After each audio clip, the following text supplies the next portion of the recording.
এত বছর ধরে ওয়াজ করতেছি, আপনাদের সঙ্গে কোনো বেয়াদবি করছি? ওয়াদা খেলাপ করছি? বাবার এতদিন খাদেম ছিলাম, আপনাদের সেবক হতে চাই, বলেন মারহাবা। আপনাদেরকে অনুরোধ করে বলতে চাই, এবার সুন্নি কি দুই না এক? সারা বিশ্ববাসীকে জানিয়ে দাও, আমরা পীর মাশায়েখরা এখন এক, বৃহত্তর সুন্নি জোট এক। সুন্নি জামাতের মতানৈক্য যা ছিল সব শেষ। আমরা সবকিছুর ঊর্ধ্বে মহানুভবতার মাধ্যমে আমরা এক হয়েছি, এক হয়ে থাকবো, এক হয়ে লড়বো। কথা বলেন।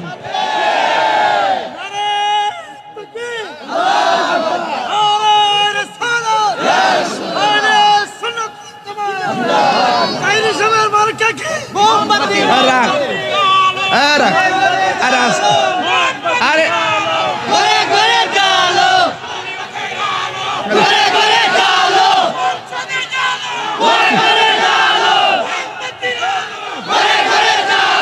শুনুন, আরে ভাই শুনেন, এ বাবা বল, নারে তাকবীর, নারে রিসালাত। আরে বাপরে বাপরে, পাগল রে, এটা মাহফিল রে বাবা, এটা মাহফিল। মাহফিলের বাসায় রাখতে চায়। যদি XYZ যে ওই আসক সামনে, সুলাইমান খান রব্বানী ভাই আমাদের লিডার, আলী মোহাম্মদ চৌধুরী সব আমাদের লিডার, আমি তাদের খাদেম, কিন্তু যেই আসক, কেন্দ্রীয় নির্দেশনা যেই আসক, শুধু মাহফিলের মাঠ কেন, রাজপথকে কাঁপিয়ে তুলবো ইনশাআল্লাহ। অপেক্ষা করেন না বাবা, পাগল হয়ে যাবে। এখন প্রশ্ন, আপনি বন্ধুত্ব করবেন কার সাথে? মিষ্টি মধুর কথা বললে কি প্রেমে পড়ে যাবেন? চেহারা দিককে কি আই লাভ ইউ বলবেন?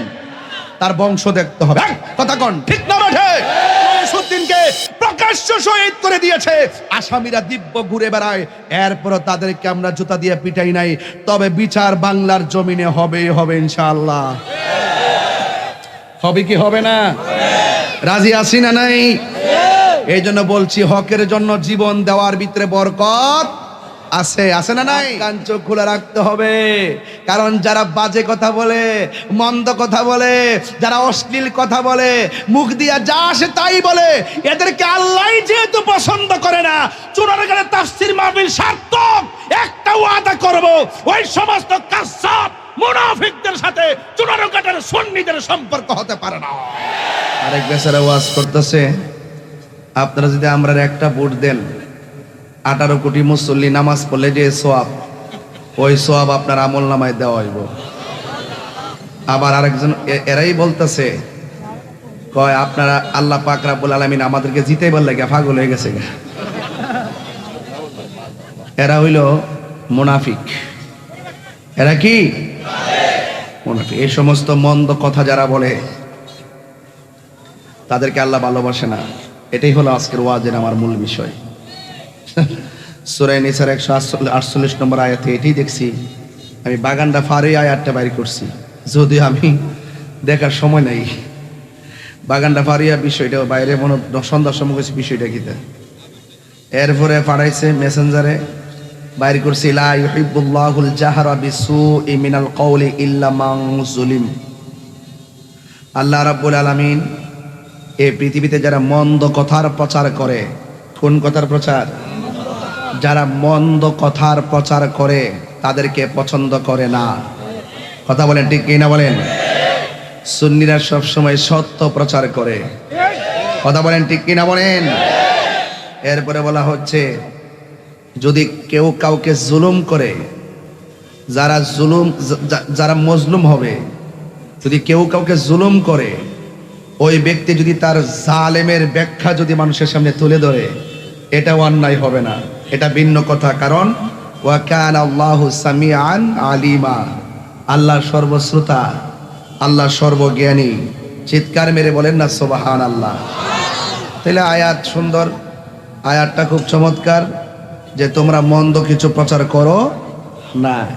এই জন্য আমরা সুন্নিরা বাধা হয় যেখানে, লড়াই করি সেখানে। কথা বলেন ঠিক না বেটি? এই জন্য আমরা সুন্নিরা যখনই কেউ বাজে কথা বলে, মিথ্যা কথা বলে, ভ্রান্ত কথা বলে, অসত্য কথা বলে, তখন আমরা তাদের বিপরীতে দাঁড়িয়ে যাই। এটা হলো জিহাদ। এটা কি জিহাদ? এই জন্য আমার যুবক ভাইয়েরা, আমরা কি জায়গা তো হচ্ছে না এখন। এইবার তো দেখতেছি সবচেয়ে বেশি মানুষ, এই দিন যত যাইতেছে এই চুনারগড়ের তাফসির মাহফিলের প্রেম বাড়তেছে। আওয়াজটা একটু লাইভে পৃথিবীর মানুষকে শোনাই দেন না। কথা বলেন ঠিক না বেঠে? এই দেশে একমাত্র শান্তিপ্রিয় দল আহলুস সুন্নাত ওয়াল জামাত। আহলুস সুন্নাত ওয়াল জামাত। আমরা জামাতের আগে আহলুস সুন্নাহ আছে। আমাদের জামাতের আগে কি আছে? আহলুস সুন্নাহ আছে। আমার আল্লামা আবু সুফিয়ান কানাবিদি আল কাদরি হুজুর মাদ্দাজিলুল আলী, তিনি ওই দিন লাল দিঘির ময়দানে ভালো একটা বক্তব্য দিয়েছিলেন যে লাল দিঘির ময়দান যেমন লাল না, ওই সমস্ত যারা মিথ্যা বলে জান্নাতের টিকিট বিক্রি করে হেদের ইসলাম ও ইসলাম না। এই জন্য আমরা এবার একটা নিয়ত করে ফেলাইছি ইনশাল্লাহ। কারণ নিয়ত রইলে এইরকম, সুন্নিরা এবার এক থাকবে। রাজি আছি না নাই বলেন? আমরা সব দেখা শেষ, এখন আমরা প্রমাণ করবো সুনারগড় আহলুস সুন্নাহর দেশ। কথা বলেন ঠিক না বেটে? এই জন্য আপনাদের সকলকে একটু এক থাকতে হবে। আমরা সুন্নিরা কি এখন দুই না এক? ঐক্যবদ্ধভাবে প্রতিবাদ করতে হবে, ঠিক কি না বলেন? আমরা লাল চক্ষুকে ভয় পাই না। আমরা সুন্নিরা প্রমাণ করে দিয়েছি, এই দেশে যারা ইসলাম ইসলাম কইছে এরা বান্ডেল খায়া খায়া রং পাল্টাইছে। একমাত্র সুন্নিদের একটি রং, আমার জীবন মরণ সাজাবো মাদানি রঙে। কথা বলেন ঠিক না বেটে? যে রঙে রঙিন হবে, হ্যাঁ, আল্লাহ রাসূল থাকবেন আমার সঙ্গে। কথা বলেন ঠিক না বেটি? তো নবীকে যদি পেয়ে যায় আমাদের আর কোনো চিন্তা আছে? আরো জোরে বলেন আছে? এই জন্য আমার ভাইয়েরা, আল্লাহ রাব্বুল আলামিনের হাবিব সাল্লাল্লাহু তাআলা আলাইহি ওয়াসাল্লাম আর প্রিয় সাহাবী হযরত সিদ্দিক আকবর রাদিয়াল্লাহু তাআলা আনহু থেকে বর্ণিত, তিনি বলেছেন যে তিনি বলেছেন সামিউতু রাসূলুল্লাহি সাল্লাল্লাহু আলাইহি ওয়াসাল্লাম, আমি রাসূল পাক সাল্লাল্লাহু আলাইহি সাল্লামকে বলতে শুনেছি, ইয়াকুলু, তিনি বলেছেন, ইন্নাল কওমা ইযা রাআউল মুনকারা ফালাম ইউগাইয়িরুহু আম্মাহুমুল্লাহু বিইকাব। যদি কোনো জায়গায় কোনো কওমের মধ্যে যদি কেউ যদি কোনো ধরনের মন্দ কাজ করে, কোনো কওমের মধ্যে যদি কেউ শরীয়ত বিরোধী কাজ করে, কোনো সমাজের মানুষ যদি অশ্লীল কাজ করে, কোনো সমাজের মানুষ যদি অন্যায় কাজ করে, কেউ যদি শরীয়ত বহির্ভূত কাজ করে, আর ওই কওমের মানুষ যদি তার প্রতিবাদ না করে, তাকে যদি প্রতিহত না করে, তাহলে কি হবে? তাহলে ওই কওমের সকল মানুষদেরকে আযাব দেওয়া হবে। কথা বলেন ঠিক না বেটি? এই জন্য আমার যুবক ভাইয়েরা, এই জন্য আমাদের সমাজের মধ্যে যদি কোনো ধরনের বেহায়াপনা হয়, আমাদের সমাজের মধ্যে যদি অশ্লীলতা হয়, আমাদের সমাজের মধ্যে যদি কোনো ধরনের শরীয়ত বহির্ভূত কাজ হয়, তাহলে আমরা সমাজের সবার দায়িত্ব আমরা ঐক্যবদ্ধভাবে তা প্রতিহত করার। কথা বলেন ঠিক কিনা? এই জন্য আজকের এই মাহফিল অত্যন্ত প্রাসঙ্গিক একটি মাহফিল।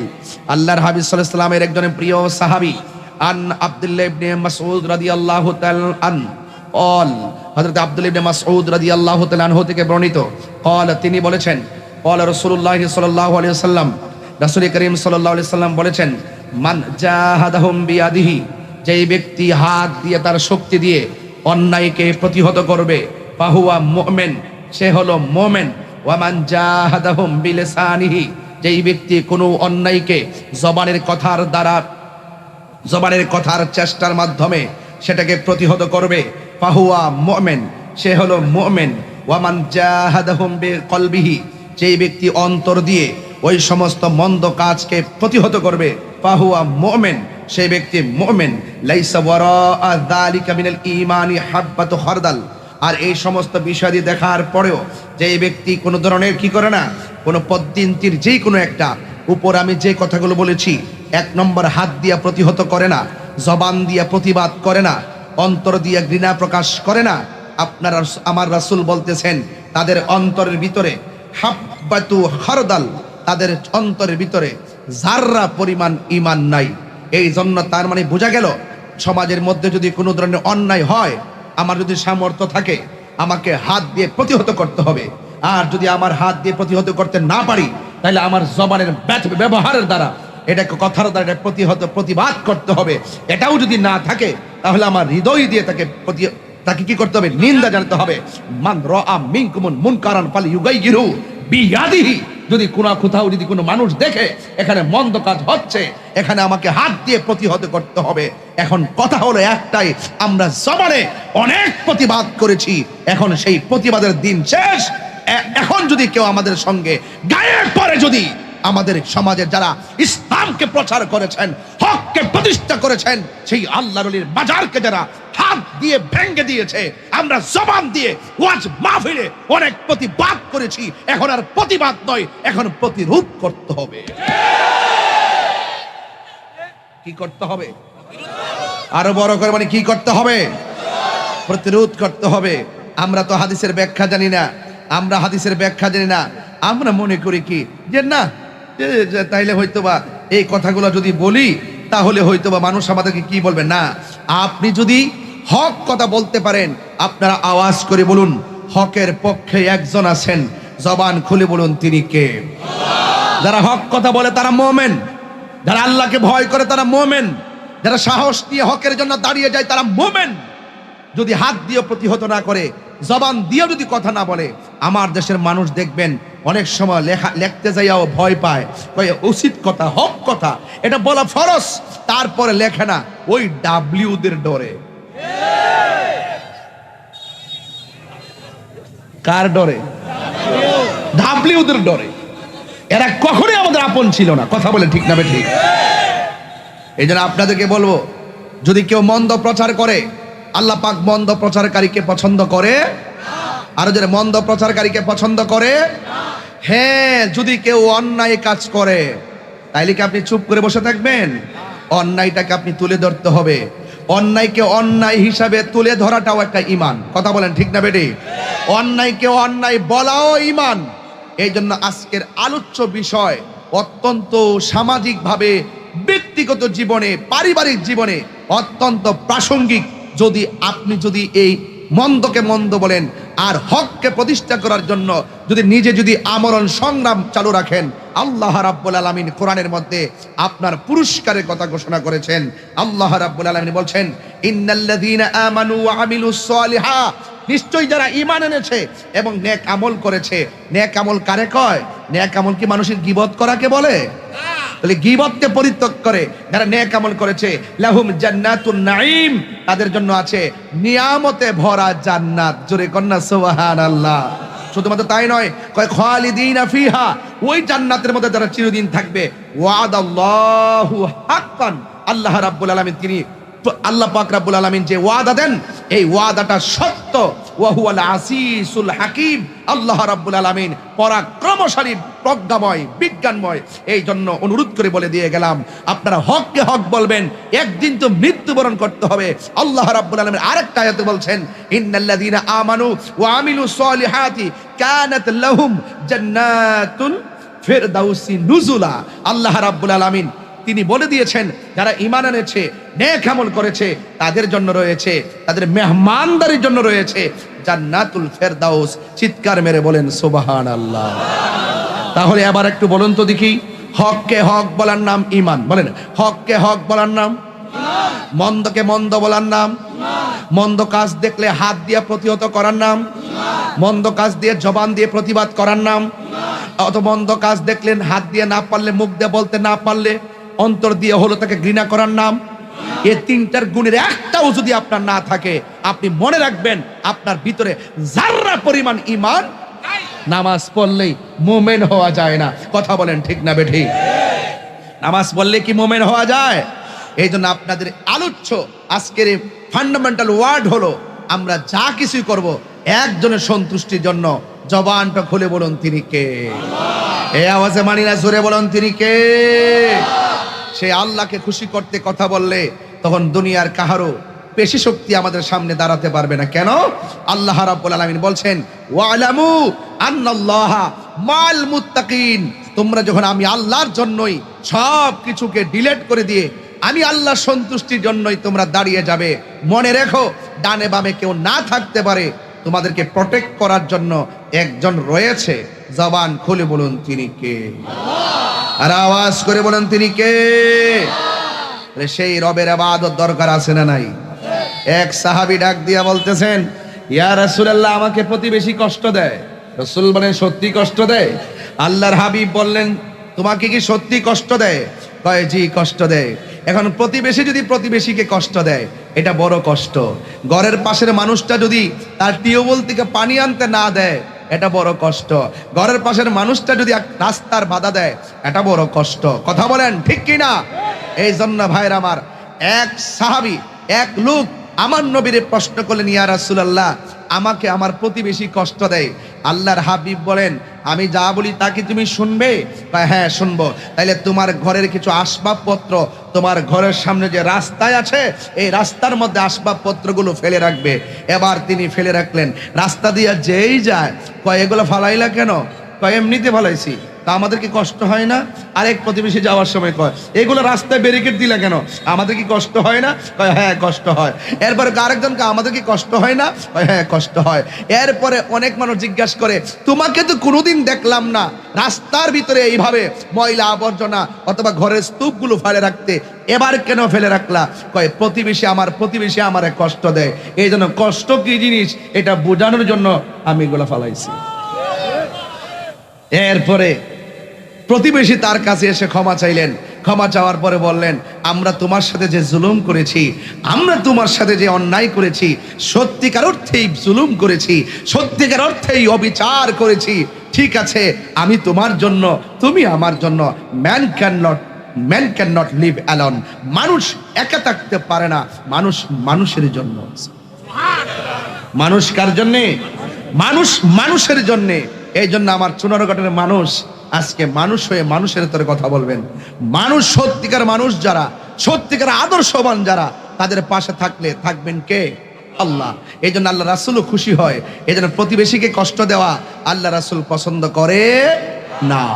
এই জন্য আমার ভাইয়েরা, অনুরোধ করে বলতে চাই, আবারও বলতে চাই, থাকবেন আর কয়দিন? হয়তো আজকাল যে কোনো মুহূর্তে আমাদের কাছে কে আসতে পারে? আজরাইল আসতে পারে। যে কোনো মুহূর্তেই আমাদের মৃত্যুর ঘন্টা বেজে যেতে পারে। এই জন্য দুনিয়া যতদিন থাকবেন, লা তামশি ফিল আরদি মারাহা, জমিনের মধ্যে অহংকার করে চলা যাবে না। কারণ আল্লাহ রাব্বুল আলামিন যেমন কোরআনে বলেছেন, হ্যাঁ, আল্লাহ রাব্বুল আলামিন কোরআনে এক জায়গায় বলেছেন, ইন্নাল্লাহা লা ইউহিব্বুল মুতাকাব্বিরিন। আল্লাহ রাব্বুল আলামিন অহংকারকারীকে যেমন করে পছন্দ করে না, আল্লাহ বলেছেন লা ইউহিব্বুল্লাহুল জাহরা বিসু। যারা মিনাল কওল, যারা মন্দ কথা বলে, এদেরকে আল্লাহ পছন্দ করে না। এই জন্য জবানের হেফাজত দরকার আছে না নাই? এরা আমার দেশের মধ্যে যারা রাসূলুল্লাহকে সাংবাদিক কয়, আছে না নাই বলেন? এটা কি ভালো কথা না মন্দ কথা? ওই মন্দকারী যারা, মন্দ কথা যারা বলে, এদেরকে আল্লাহ পছন্দ করে না। বাংলাদেশের একজন আন্তর্জাতিক চাপাবাজ, আন্তর্জাতিক মিথ্যাবাদী আছে, এটা ফেসবুকে যথেষ্ট ভাইরাল। রাশমিকা মান্দানার বিয়ে হওয়ার পরে তার মনটা একটু খারাপ ছিল, এজন্য আবুল তাবুল বকাবকি শুরু করছে। কথা বলেন ঠিক না বেটে? সে কি বলে জানেন? সে বলতেছে, আম্মা জান খাদিজাতুল কুবরা রাদিয়াল্লাহু তাআলা আনহা জীবনে কোনোদিন নামাজ পড়ে নাই, জীবনে কোনোদিন রোজা রাখে নাই, জীবনে কোনোদিন পর্দাও করে নাই। আচ্ছা বলুন তো দেখি, এই পৃথিবীতে আল্লাহ রাব্বুল আলামিন একটা নারীকে সালাম দিয়েছেন, সেই নারীটার নাম হলো হযরতে খাদিজাতুল। অথচ সেই মৌলবী শুধুমাত্র চোখে যা দেখে তাই বলে, আর মানুষের কানের মধ্যে যা বলে তাই বলে দেয়। একটা মানুষ মিথ্যাবাদী হওয়ার জন্য এটাই যথেষ্ট যে যা শুনে যাচাই বাছাই না করে তাই বলে দেয়। আরে আমরা তো অনেক চিন্তা ভাবনা করে কথা বলি। এই পর্যন্ত যতটা কথা বলছি, একটা মৌলবী কি আমার কথার জবাব দিতে পারছে? কেন পারে নাই জানেন? ওরা দালালির জোরে কথা বলে, আর আমরা দলিলের জোরে কথা বলি। ঠিক না বেঠিক? আপনারা বলেন, যে ব্যক্তি বললো আম্মা জান খাদিজাতুল কুবরা রাদিয়াল্লাহু তাআলা আনহা জীবনে নামাজ পড়ে নাই, এটা কি ভালো কথা না মন্দ কথা? তাহলে মন্দ কথা যারা বলে তাদেরকে কি আল্লাহ পছন্দ করে? এবার আসেন, আসলে নামাজ পড়ছে কিনা? হ্যাঁ, আম্মা জান খাদিজাতুল কুবরা রাদিয়াল্লাহু তাআলা আনহা আমাদের মুমিনদের মা, রাসূল করিম সাল্লাল্লাহু আলাইহি ওয়াসাল্লামের প্রিয়তম সহধর্মিণী। তিনি দুনিয়াতে থাকা অবস্থায় নামাজ ফরজ ছিল না, এই জন্য নামাজ পড়ে নাই, ফরজ পড়ে নাই। তুমি যে বললা নামাজই পড়ে নাই, ও মৌলবী, তুমি তার জীবদ্দশায় তালাশ করে হাদিস খুঁজে পাও নাই। ওই যে উনি যে দুনিয়াতে নামাজ ফরজ হওয়ার আগেও তিনি নামাজ পড়েছেন। দলিল মান সাল্লা মান নবিয়্যি বা মা রাসূলিল্লাহি সাল্লাল্লাহু তাআলা আলাইহি ওয়াসাল্লাম খাদিজাতুল কুবরা রাদিয়াল্লাহু তাআলা আনহা ওয়া আলী ইবনে আবি তালিব কাররামাল্লাহু তাআলা ওয়াজহুল কারীম ওয়া জাফর রাদিয়াল্লাহু তাআলা আনহু। হযরতে আমার রাসূল করিম সাল্লাল্লাহু তাআলা আলাইহি সাল্লামের পিছনে যেই মহিলাটা সর্বপ্রথম নামাজ পড়েছেন সেই মহিলাটা ছিল আম্মা জান খাদিজাতুল কুবরা। এরপরে হলো হায়দারে কাররার শেরে খোদা মাওলা আলী মুশকিল কুশা হযরতে মাওলা আলী ইবনে আবি তালিব রাদিয়াল্লাহু তাআলা আনহু তিনি নামাজ পড়েছেন। এরপরে নামাজ পড়েছেন ওয়া জাফর রাদিয়াল্লাহু তাআলা আনহু। এরপরে নামাজ পড়েছেন হযরতে জাফর। এত বড় আকাশে উদীয়মান তারকারাজির মতন, পূর্ব আকাশে উদীয়মান সূর্যালোকের মতন, আকাশে দীপ্যমান চাঁদের আলোর মতন চিরন্তন ইউনিভার্সাল ট্রুথ হাদিস থাকার পরও যারা সত্যকে গোপন করে আম্মা জান আয়েশার বিরুদ্ধে অবস্থান নেয়, খাদিজাতুল কুবরার বিরুদ্ধে অবস্থান নেয়, এরা সত্যিকার অর্থে মিথ্যাবাদী চাপাবাজ।